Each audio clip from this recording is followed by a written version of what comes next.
to what extent is crypto wealth influencing where clients choose to reside or establish tax residency? It's important. It's really the only factor that they would consider. So tax efficiency, of course, is important to everyone, whether they're sort of traditional wealth or more sort of crypto-based wealth. We talk a lot about this concept of having a sovereign portfolio. And so, years ago when the idea of having a second citizenship or an alternative residence became a bit more mainstream, we just spoke about Plan B. But actually the best way to be positioned and to hedge against these risks is to make sure that you don't rely on one passport, you don't have one tax residence, you don't have one banking jurisdiction. So put these things in place now, get your residence and citizenship portfolio in place so that if and when things change, and they will, that you're ready to act against that. Hi CCM friends, thank you very much for joining today. We have with us Dominic Volek, who's the group head of our clients at Henley Partners and a member of the firm's executive committee. Thank you very much, Dominic, for joining us today. Thank you for having me. So let's start with this job. Henley Partners has long advised globally mobile high net worth individuals for HNWIs. How would you describe the current profile of wealth today, particularly with the rise of crypto-native individuals? I would say today they're sort of younger, more international, more liquid, of course, and less anchored to any specific jurisdiction.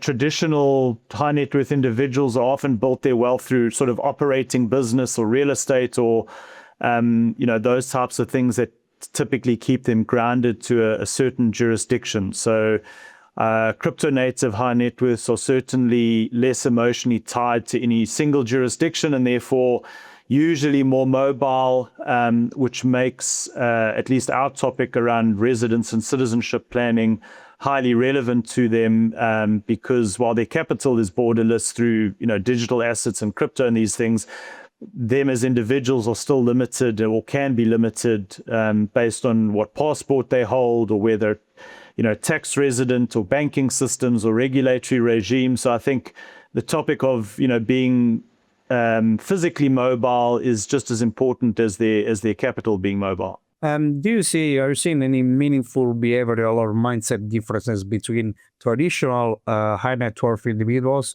and those whose wealth is primarily derived from digital assets? Yeah, again, I think for traditional high net worths, they often approach the topic of migration or mobility planning through family ties or succession or education or lifestyle, whereas with crypto high net worths, they think more in terms of optionality and decentralization, and of course resilience. So anyone in the crypto space understands volatility very well, and so I think the idea of hedging jurisdictional risk is quite intuitive to them in terms of considering optionality from a residence and citizenship perspective and being able to move short-term, medium-term, long-term as and when they need to.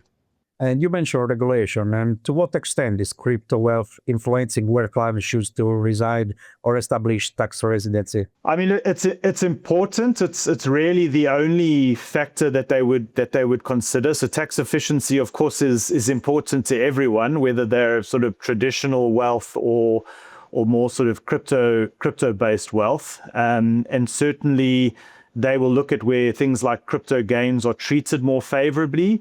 They will look at things like regulatory clarity, banking access, but the normal things like lifestyle, safety, education, if they have families, healthcare, transport systems are also all very important. So I think typically they're looking to go to jurisdictions where digital assets are understood, accepted, banked, and regulated in a predictable way. Just related to this, Henley Partners often frames residence and citizenship as a form of mobility insurance. How does this concept resonate specifically with crypto investors who already operate in a borderless financial system? Yeah, it definitely resonates. Crypto investors understand diversification themselves. So just again, if we're talking traditional and crypto wealth, traditionally people, don't have all their assets in all their wealth in one asset class. People like to be across real estate and bonds and equities, and on the crypto side, they're across different digital assets, exchanges, different jurisdictions again. So the residence and citizenship planning side is simply the human or legal equivalent of that diversification mindset. So having a second or third residence or a second or third citizenship, if they're allowed that, it's not so much about escaping or leaving a jurisdiction, but rather ensuring that, in times of political or economic uncertainty or war, that, personal freedom, family security, banking access, mobility are all protected due to the fact that they have these things in place. There's a growing conversation these days around the gap between crypto wealth and fiat-based onboarding systems. What practical challenges do your clients face when they try to convert digital wealth into recognized assets just for investment migration? I think it's fair to say the investment migration industry at large is still a bit behind in terms of the adoption and acceptance of crypto wealth. There are some countries which are obviously more open to it, but still many of the residence and citizenship by investment programs out there still rely on your sort of traditional proof of wealth. We've got to provide bank statements, audited accounts, maybe property transactions or salary records. But of course, we see more and more applicants now and clients that we onboard where their wealth is primarily or at least majorly derived from crypto. And so where that's the case, we of course need to provide documentation for that. So we need to provide proof of ownership of wallets, documentation, transaction history, show clean exchange records. I think probably one of the more challenging issues we see is whether they can really verify or provide sort of source of funds on the initial fiat that was, put onto an exchange or into a system to make the initial investment. I think with the exchanges and the transaction history, we can track that quite easily now, but often what's more difficult is the initial investment that was used, and explaining the conversion into fiat can also be a challenge. That's very interesting. Do you anticipate countries adapting their investment migration programs to more directly accommodate digital assets, or will fiat conversion remain the gatekeeper? I think fiat conversion will remain the gatekeeper, at least for now. I mean, there are some jurisdictions that are experimenting with more direct digital asset accommodation, particularly those, through regulated intermediaries. We see some tokenized investment structures. So if you look at Italy has an investor visa, and one of the categories there is to invest 250,000 euros into an innovative startup. So there are some projects available where they've tokenized the investment. So maybe it's a hotel or a real estate project which has been tokenized. And so we do see starts of it in some of the Caribbean islands where you can directly acquire citizenship by investment, while the government themselves will not yet accept crypto. Some of the partners and the real estate developers on the island will accept crypto into their real estate projects, which then qualify you to apply for citizenship. So I think we're getting there slower than most people would like. Crypto, I think, it's increasingly being accepted as a source of wealth, but not necessarily as a direct medium of investment to acquire residence or citizenship. El Salvador, famously has a $1 million Bitcoin citizenship program as well, but at the moment it's not sort of wildly successful up until now. How are these residence and the citizenship by investment frameworks evolving to handle of the crypto origin wealth, particularly around source of funds, verification, and compliance, as you say? I mean, is there any example that you want to put out as the best practice in this work? I mean, the programs across the board are becoming more sophisticated, but with that, they also become more demanding. So the whole industry is moving towards a greater source of funds verification, stronger AML screening. And of course, naturally, they also become more careful in terms of the review of digital asset histories. So the origin of wealth is not necessarily, if crypto is the origin of wealth, it's not necessarily rejected. But of course, we really need to be able to explain it clearly and provide the necessary documentation.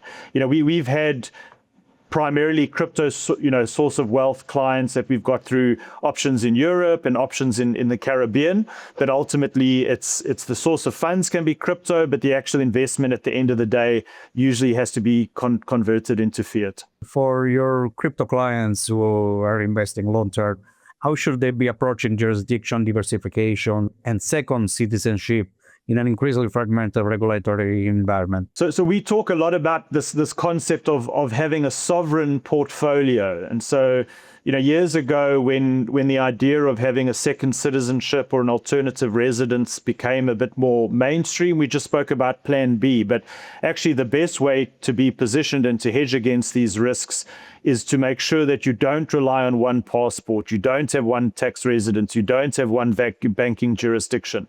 You're not exposed to one regulatory environment because things also change. What might be an attractive jurisdiction for crypto taxation today could be different in the future. So we talk about the sovereign portfolio and actually having multiple residence and citizenship, and not just Plan B, but Plan C and Plan D in place in order to better plan before the pressure comes. JFK said you don't fix the roof, you fix the roof when the sun is shining. So put these things in place now, get your residence and citizenship portfolio in place so that if and when things change, and they will, that you're ready to act against that. You already say several times how you help and suggest your crypto clients. But if you have to see over the next 5 or 10 years, how do you see the intersection of crypto wealth, global mobility, citizenship by investment evolving? What should today your crypto clients be doing to stay ahead of that? Yeah, I think over the next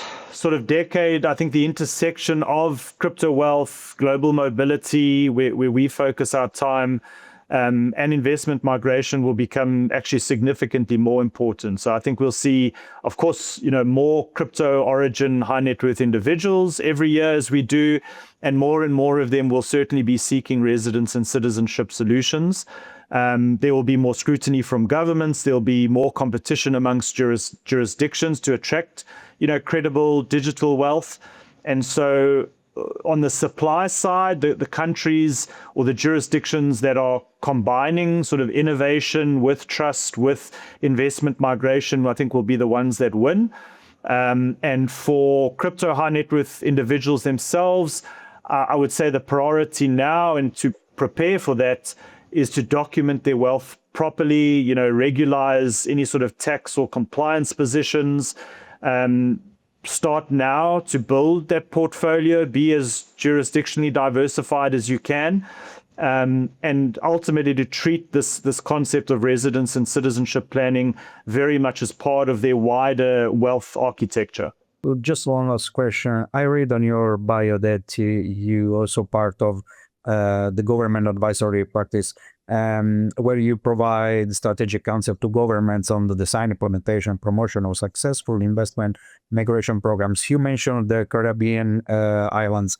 Is there any other country that you worked with, that you supported, that you want to mention as, a good practice nation? Honestly, there's a lot. So, we've on the government advisory side, we've worked with over 15 different governments around the world. We're actually going to be launching a very interesting residence by investment option in the Maldives in about a month. So we're working with the Maldives government, but we've worked in the Caribbean. We've worked, pretty extensively throughout Europe. There's actually about 60 countries globally that have, attractive, well-run, legal residence and citizenship programs available. So there's a lot of options there. And of course, different clients that we speak to have different requirements, different objectives. So the idea is really to sit down with us and talk through this, understand your objectives, and then we can hopefully try and, narrow down from 60 options down to 1 or 2 or 3 that might make the most sense. Thank you very much, Dominic, for being guest of CCN today. No problem. Thanks, Giuseppe. It was good to chat.